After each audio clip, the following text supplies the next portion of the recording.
ষষ্ঠ শ্রেণীর শিক্ষার্থী বন্ধুরা সবাইকে স্বাগতম। আজকে আমরা সরল সমীকরণ অধ্যায়ের একক কাজগুলো সমাধান করব। তো এখানে বলা হচ্ছে 1 নম্বরে রাজুর বয়স 12 বছর, মিতা রাজুর চেয়ে 3 বছরের ছোট। তো আমরা যদি মিতার বয়স যদি x ধরি, অঙ্কটা এখানে দেওয়া আছে, তো এভাবেও করা যায়। তাহলে x ইকুয়াল টু হবে 12 মাইনাস 3, এটাই হবে আমাদের সমীকরণ। এখানে 2 নম্বরে বলা হচ্ছে একটি সংখ্যার দ্বিগুণের সাথে 7 যোগ করলে যোগফল 21 হবে। তাহলে সংখ্যাটি হচ্ছে y, এটা হচ্ছে অজ্ঞাত রাশি বা চলক হচ্ছে y।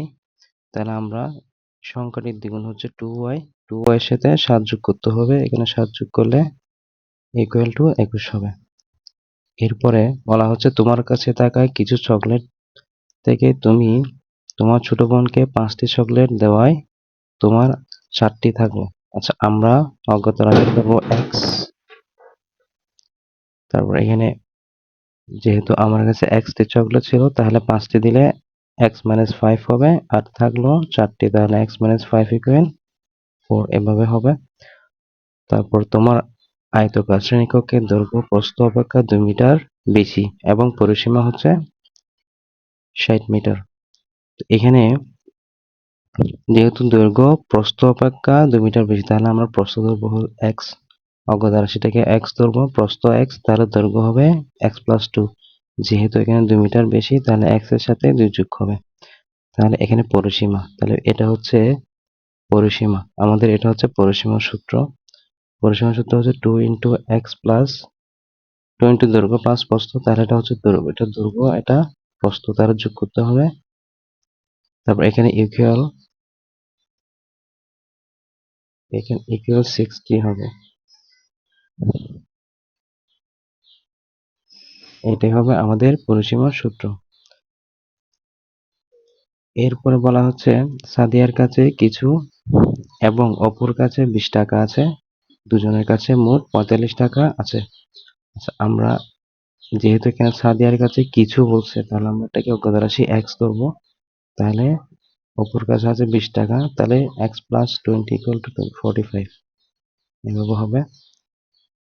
তোমার কাছে 15টি বড়ই ছিল, যা থেকে কিছু বড়ই বন্ধুরা খেয়ে ফেলায়, আর তোমার কাছে আর 60টি অবশিষ্ট রইল। তাহলে এখানে খেয়ে ফেলা বড়ইয়ের সংখ্যা হচ্ছে x, তাহলে আমার কাছে ছিল 15টি, তাহলে 15টি থেকে 60টি x টি খেয়ে ফেলো, তাহলে 15 - x = 7। এরপরে একক কাজটা হচ্ছে এটা, এটা হচ্ছে সমীকরণ, এখানে চলকের মান, এটা হচ্ছে শুদ্ধি পরীক্ষা, আর এটা হচ্ছে সমাধান শুদ্ধ হলে টিক চিহ্ন দাও, আর না হলে ক্রস চিহ্ন দাও। তাহলে আমরা দেখি এখানে আমরা x এর পরিবর্তে 14 বসাবো। তাহলে এখানে যদি আমরা 14 বসাই, তাহলে 14 সাথে 5 যোগ করলে হয় 19। তাহলে এখানে যদি x এর মান যদি 4 বসাই, তাহলে এখানে আসবে 9, তাহলে আমাদের এটাই সঠিক। তাহলে আমরা এটাকে টিক চিহ্ন দেব। তারপর এখানে বলা হচ্ছে y - 6 = 11। তো এখানেও সেম, আমরা y এর মানটা যদি এখানে বসাই, তাহলে দেখা যাচ্ছে 17, এখানে যদি 17 বসাই, 17 থেকে 6 বিয়োগ করলে 11, তাহলে আমাদের এটাই সঠিক, এটা সঠিক হবে না। এরপরে আমরা এখানে x এর মানটা এখানে বসাই, প্রথমে 12 বসাবো, 12 বসানোর পর আমাদের এখানে 25। তারপরে আমরা যদি 13 বসাই, তাহলে আমাদের এখানে আসবে 27, তাহলে আমাদের এটাই হবে সঠিক।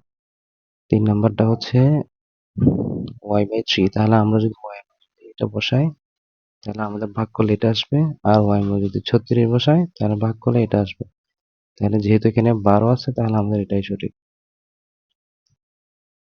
তো এখানে সেম, x এর মান এখানে বসাবো, 4 থেকে 14, এখানে যেহেতু মাইনাস, তাহলে এখানে -10 হবে, কারণ এখানে ছোট থেকে বড় বিয়োগ হচ্ছে তাই। এরপর এখানে যেহেতু এখানে -6, তাহলে আমরা এখানে -6 বসাবো। তো এখানে -6 যদি বসাই, তাহলে -6, এই মাইনাস কি হয়, প্লাস হয়, তাহলে এটা প্লাস হয়ে যাবে। তাহলে 4 সাথে 6 যোগ করলে 10 হয়, তাহলে আমাদের এটাই সঠিক। এরপর হচ্ছে z = 5 হলে আমরা যদি এখানে বসাই, তাহলে 3 × 5 - 8, এখানে হবে z + 2, z + 2 হলে 5 প্লাস 2, তাহলে এদিকে 7, এখানেও যোগ বিয়োগ করলে 7 আসবে, আর এখানে আসবে 6। তাহলে আমাদের উত্তর হবে, যেহেতু এখানে 7 এবং এখানে 7 মিলছে, তাহলে এটা হবে সঠিক।